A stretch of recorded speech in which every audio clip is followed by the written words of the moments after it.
Stock x ray में आज हमारा फोकस रहने वाला है आईओसी, एक तेल मार्केटिंग कंपनी। इनफैक्ट देश की सबसे बड़ी तेल मार्केटिंग कंपनी है और आईओसी के शेयर में हमने देखा है कि लोगों का इंटरेस्ट बहुत ज़्यादा रहता है। वैसे तो ये भी छोटे शेयर ऊंची छलांग की कैटेगरी में क्वालिफाई करता है, लेकिन आज हमने इस स्टॉक को स्टॉक एक्सरे में इसलिए शामिल किया है क्योंकि अक्टूबर से लेकर लगातार आप देखिए शेयर में गिरावट ही देखने को मिल रही है। क्रूड में जिस तरह का मूव आया उसका इंपैक्ट स्टॉक पे बनता हुआ दिखा है। अक्टूबर में आप देखिए तो ये शेयर 180 रुपये के आसपास की रेंज में था और अब अगर आप देखेंगे तो वहां से करीब करीब 30% के आसपास की गिरावट इस शेयर में देखने को मिल चुकी है।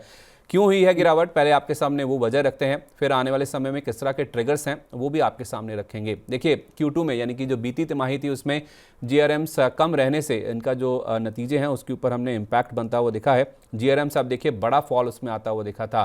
$6.5 के आसपास इनके GRM से वो घटकर $1.5 प्रति बैरल के आसपास आ गए, यानी कि $5 प्रति बैरल के आसपास का इनके जो GRMs है, ग्रॉस रिफाइनिंग मार्जिन है, उसमें हमने इम्पैक्ट आता हुआ दिखा था। और जैसे मैंने कहा जो क्रूड में इम्पैक्ट आया है उसका इम्पैक्ट ज़रूर इनके नंबर्स पर देखने को मिला। और उसके साथ साथ आप देखिए डॉलर के मुकाबले जिस तरह से रुपया कमज़ोर होता हुआ दिखा है उसका भी इम्पैक्ट आता हुआ दिखा है, क्योंकि हम 80-85% क्रूड के रिक्वायरमेंट्स को इंपोर्ट करते हैं और जैसे जैसे रुपया कमज़ोर होता है हमारी जो इंपोर्ट लागत है, इंपोर्ट की जो कॉस्ट है, उसमें भी हम बढ़ोतरी देखते हैं, जिस वजह से हमने देखा कि इनके जो नंबर्स हैं उसके ऊपर खासा हमने इम्पैक्ट बनता हुआ दिखा। तो Q2 के नंबर्स कमज़ोर आए, हाल फिलहाल जो क्रूड चला है उसका भी इम्पैक्ट हमने इनके नंबर्स में या फिर स्टॉक प्राइजेस में नेगेटिव साइड पे बनता हुआ देखा है। सर आप कैसे देख रहे हैं आईओसी का शेयर? केवल अगर मैं प्राइस वाइज देखूं, प्राइस पॉइंट के हिसाब से जो गिरावट हुई है उसको आपने कैसे रीड किया है? फिर मैं शेयर पर व्यू आपका पूछूंगा बाद में।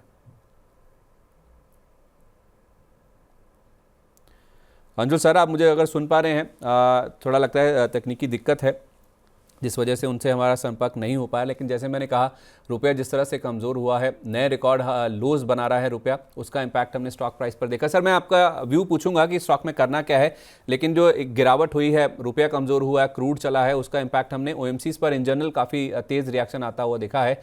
ये जो गिरावट हुई है उस पर आपका व्यू दीजिए एक बार। सर वीकली चार्ट पे लास्ट वीक फाइनली हैमर बन के क्लोज हुआ है, तो जो मैं रिजेक्शन कैंडल का वेट कर रहा था फाइनली वो रिजेक्शन कैंडल बन चुकी है और आज हम हैमर हाई के ऊपर ट्रेड कर रहे हैं। तो यहां से सीधा सीधा वीकली चार्ट पे 20 वीक मूविंग एवरेज 144 आता है, वो पहला टारगेट बन रहा है और उसके ऊपर निकलते से स्टॉक में 170 से 180 का लेवल खुल जाएगा और उसके बाद 225 का डीप डिस्काउंटेड प्राइस पे मिल रहा है। क्रूड यहाँ पे ऑलमोस्ट, अगर नाइमेक्स पे आप क्रूड ऑयल का चार्ट देखेंगे तो वीकली स्विंग हाई रिजेक्ट कर रहा है, यानी यहाँ से क्रूड में गिरावट स्टार्ट होने वाली है और क्रूड में अगर गिरावट स्टार्ट होती है तो इनके लिए पॉजिटिव इफेक्ट आने लगेगा। तो स्टॉक ऑलरेडी बॉटम आउट लग रहा है। लॉन्ग टर्म इन्वेस्टर्स को यहाँ से लेके छोड़ देना चाहिए। ट्रेडर्स जिनको लार्ज कैप में बाउंस बैक प्ले करना है वो भी स्टॉक को यहाँ पे लेके छोड़ सकते हैं। 144 रुपए आपको फटाफट मिलेगा, but I would suggest in prices पे स्टॉक को लेके छोड़ दीजिए। 1.5-2 साल के लिए अपने डीमैट में डाल दीजिए, मत देखिए बार बार। 225 रुपए आपको आराम से मिल जाएगा।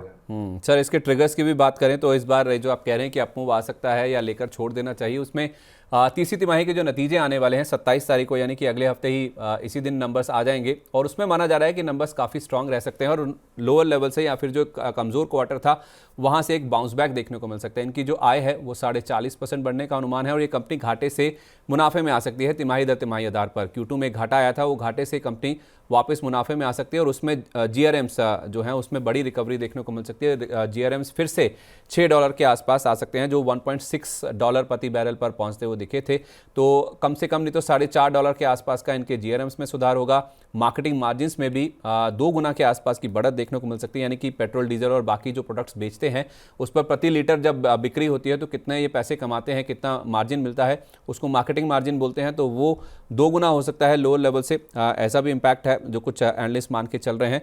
और इनकी जो आय है वो अगर आप देखेंगे वो 22.7% और मुनाफा अगर आप देखेंगे 47% यहाँ पर बढ़ सकता है। ईयर ऑन ईयर देखेंगे तो ज़रूर इनकी जो आय है वो 22% बढ़ेगी, लेकिन मुनाफा 47% गिर सकता है। लेकिन क्वार्टर ऑन क्वार्टर ये कंपनी घाटे से मुनाफे में लौटती हुई नज़र आ सकती है। पिछली बार का हाई बेस भी है जिस वजह से हम देख रहे हैं कि ईयर ऑन ईयर इनका जो मुनाफा है वो गिरता हुआ नज़र आ सकता है। लेकिन overall quarter on quarter basis पे अगर आप देखेंगे, जो कि शायद ज़्यादा बेटर कंपैरिजन होगा भी, तो आपको नंबर्स में एक बड़ा सुधार देखने को मिलेगा, एक टर्न अराउंड देखने को मिलेगा। इनफैक्ट घाटे से ये कंपनी मुनाफे में आती हुई नजर आ सकती है। इसके साथ साथ अमेरिका में जो तेल प्रोडक्शन बढ़ने से तेल कीमतों में गिरावट भी आती हुई नजर आ सकती है, तो उससे भी इनको कहीं ना कहीं राहत मिलती हुई नजर आ सकती है। क्रूड में कोई भी गिरावट आएगी तो इनके ऊपर एक पॉजिटिव इंपैक्ट जरूर आता हुआ दिखेगा, क्योंकि जैसे हम कह भी रहे हैं अक्टूबर से स्टॉक लगातार गिर रहे हैं, अच्छी खासी गिरावट 30% के आसपास की हो चुकी है।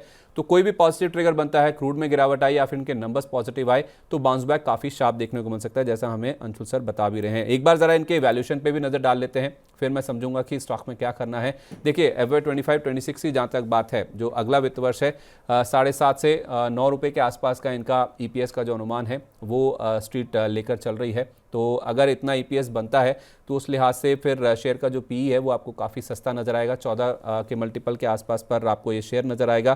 प्राइस टू बुक वैल्यू के हिसाब से भी आप देखेंगे तो वो भी आपको 1 के आसपास की नज़र आएगी। तो PSU स्टॉक्स वैसे भी सस्ते होते हैं, और इस स्टॉक में तो आप देखें कि जो डिविडेंड यील्ड है वो भी काफ़ी स्ट्रांग रहती है, क्योंकि प्राइस छोटा है, डिविडेंड काफ़ी बड़े ये कंपनी देती है, क्योंकि सरकार की हिस्सेदारी ज़्यादा है।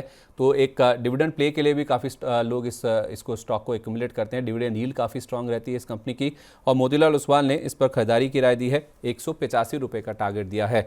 सर आप कह रहे हैं कि शॉर्ट टर्म में बहुत जल्दी 144 रुपये का जो लेवल है वो स्टॉक में बनता हुआ नजर आएगा। तो 121 रुपये का मैं देख रहा था इसका बॉटम आउट प्राइस है, जो कि हाल फिलहाल इसने छुआ है। उन लेवल्स पर जाने पर खरीदारी करें, या फिर मौजूदा लेवल्स पर भी जिसको खरीदना है ट्रेडिंग बेट के लिहाज से या फिर स्विंग ट्रेड के लिहाज से, इन लेवल्स पे भी खरीदा जा सकता है? देखिए सर, एक चीज मैं बता दूं आपको, लास्ट क्वार्टर में इन्होंने बैलेंस शीट क्लीन की थी और EPS नेगेटिव पोस्ट किया था। मतलब रिजल्ट देख के एक बार तो मेरी भी जान सूख गई थी कि इतना लंबा लॉस कहाँ से दिखा दिए, जबकि कुछ लफड़ा नहीं हुआ। तो बैलेंस शीट क्लीनिंग का प्रोसेस था वो एक ही क्वार्टर में निपटा दिया इन्होंने। मतलब लोग धीरे धीरे उस पर एंटीबायोटिक लगाते हैं, इन्होंने एक बार में ऑपरेशन करके खाली कर दिया। तो अब यहाँ से नेगेटिव जितनी चीजें आनी थी सब आ चुकी, क्रूड राइस, रुपी फॉल, बैलेंस शीट क्लीन, हर चीज इनकी क्लियर हो चुकी है। अब यहाँ से नीचे, मतलब जिसको हम कहते हैं कि नेगेटिव न्यूज की संभावना खत्म है, पॉजिटिव संभावना हर तरीके की है। क्रूड गिर जाए तो इनके लिए पॉजिटिव है, रुपए में थोड़ी मजबूती आ जाए तो इनके लिए पॉजिटिव है, नंबर अच्छे आ जाए तो इनके लिए पॉजिटिव है। सिंगापुर ग्रॉस मार्जिन सुधर चुकी है, जिसका इफेक्ट 1.5 से 2 महीने बाद इंडिया में दिखना चालू होता है। तो वहां पे भी 1-1.5 महीना निकल चुका है, तो यहाँ पे भी वो पॉजिटिव इफेक्ट सब चीजों के लिए दिखना स्टार्ट होना चाहिए। तो अब series of positive news flow इनके लिए आना चाहिए। और बेसिकली जो सबसे इंपॉर्टेंट चीज मेरे को चाहिए होती है, पूरी कहानी के साथ एक चार्ट पे अच्छी रिजेक्शन कैंडल या बुलिश कैंडल जो लास्ट वीक बन चुकी है। तो फटाफट मेरे को 144 रुपए आते हुए दिख रहा है, और 144 निकलता है तो फिर 170 180 की जोन थी जहां पे बड़ा एक्यूमुलेशन हुआ था, वहां तक ये आराम से आ जाएगा। उस जोन में जाके एक बार अटकेगा, क्योंकि वहां पे बहुत लोगों ने स्टॉक एक्यूमुलेट किया था।